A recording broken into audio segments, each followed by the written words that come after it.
Hi నమస్తే, నేను మీ రాజగోపాల్ రెడ్డి కార్వేటి. ప్రజా జీవితంలో అయినా రాజకీయ జీవితంలో అయినా దేనికైనా ఒక లిమిట్ ఉంటుంది. మేము ముందు నుండే రాజకీయ పార్టీలకు హెచ్చరిస్తూ ఉంటాం. మీరు చేసేది తప్పు, ఇలా చేయకూడదు, మీరు వెళ్తున్న దారి మంచిది కాదు అని మేము చెప్తాం.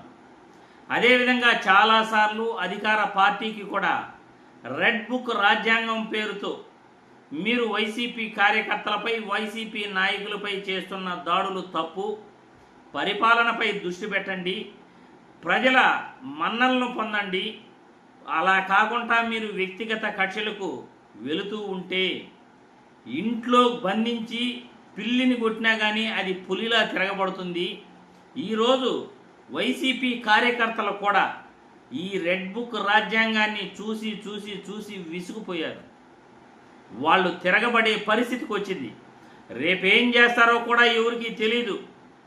రెడ్ బుక్ రాజ్యాంగాన్ని మేము అమలు చేస్తున్నాము అనే కూటమి ప్రభుత్వం, లోకేష్ బాబు అనుకుంటున్నారు. కానీ రెడ్ బుక్ రాజ్యాంగానికి వ్యతిరేకంగా పర్యవసానాలు భవిష్యత్తులో ఎలా ఉంటాయి అనేది లోకేష్ బాబు గారు కూడా ఊహించట్లేదు, కూటమి నాయకులు ఊహించట్లేదు.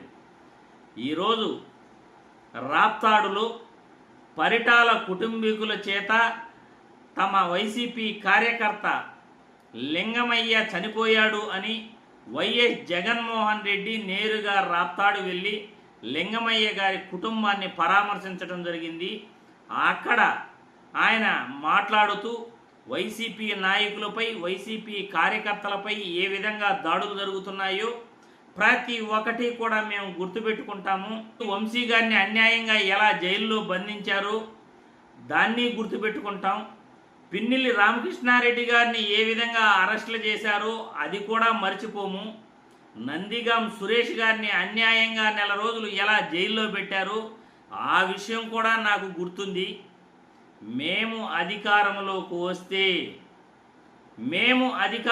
వస్తే చంద్రబాబు కింద వాచ్మెన్లా పనిచేస్తున్న ఈ పోలీసులు మేము అధికారంలోకి వచ్చిన తర్వాత పర్యవసానాలు ఎదుర్కోవాల్సి ఉంటుంది.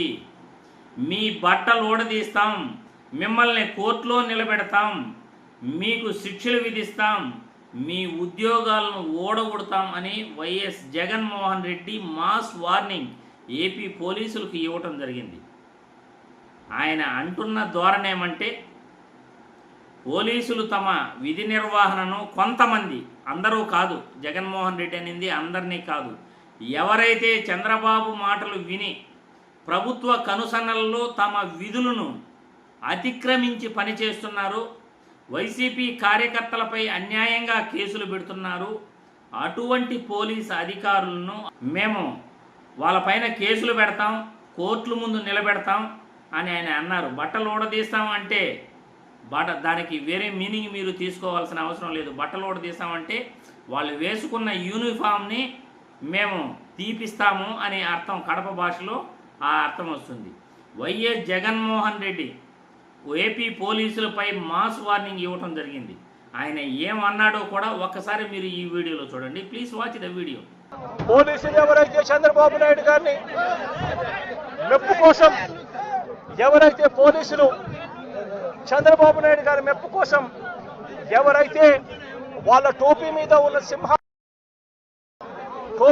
ఉన్న సింహాలకు సెల్యూట్ చేయకుండా చంద్రబాబు నాయుడు గారికి వాచ్మెన్ల కింద పనిచేస్తా ఉన్న ఆ ప్రతి పోలీస్ అధికారికి చెప్తా ఉన్నా, ఎల్లకాలం చంద్రబాబు నాయుడు గారి పరిపాలన సాగదు.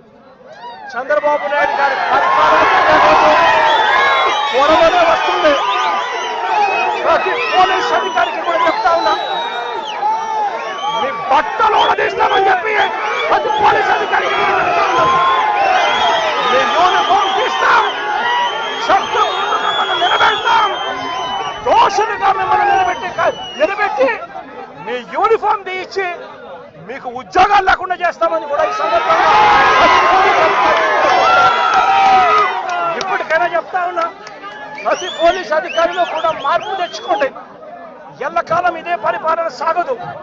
మీరు చేసిన ప్రతి పనికి కూడా వడ్డీతో సహా లెక్కేసి మిమ్మల్ని దోషులుగా నిలబెట్టి మిమ్మల్ని మీతో కక్కిచ్చే కార్యక్రమం ఖచ్చితంగా చేస్తామని చెప్పి కూడా ఈ సందర్భంగా చెప్తా ఉన్నాం.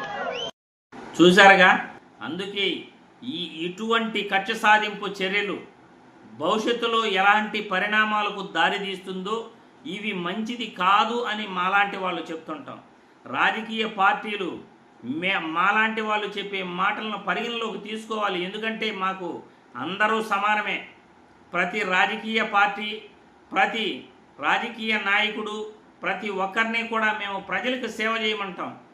అధికారానికి లోబడి చట్టాలకు అతిక్రమించి మీరు పనిచేయకండి, ప్రజల బాగోగులపైన దృష్టి పెట్టండి అంటాం. కానీ మీరు వినరుగా, మీరు వినరు. మీరు ఎంతసేపు ప్రజల బాగోగులు మాకు అవసరం లేదు, వ్యక్తిగత కక్షలే మాకు అవసరం అంటారు. భవిష్యత్తులో జరిగిపోయే పరిణామాలకు మీకు మీరు అనుభవించక తప్పదు ఇటువంటివన్నీ. ఏ పార్టీ అధికారంలోకి వచ్చినా కానీ ఇటువంటి కక్ష సాధింపు చర్యల వల్ల ఎవరికి ఒరిగేదేమీ లేదు. కానీ రాష్ట్రంలో పరిపాలన గాడి తప్పుతుంది. ప్రజల గురించి ఆలోచించండి అని మేము రాజకీయ పార్టీలకు సూచిస్తాం, చెబుతుంటాం. ప్రజా ప్రయోజనాలే ముఖ్యం అని ప్రతి ఒక్కరికి కూడా తెలియజేస్తున్నాం ఈ వీడియో ద్వారా.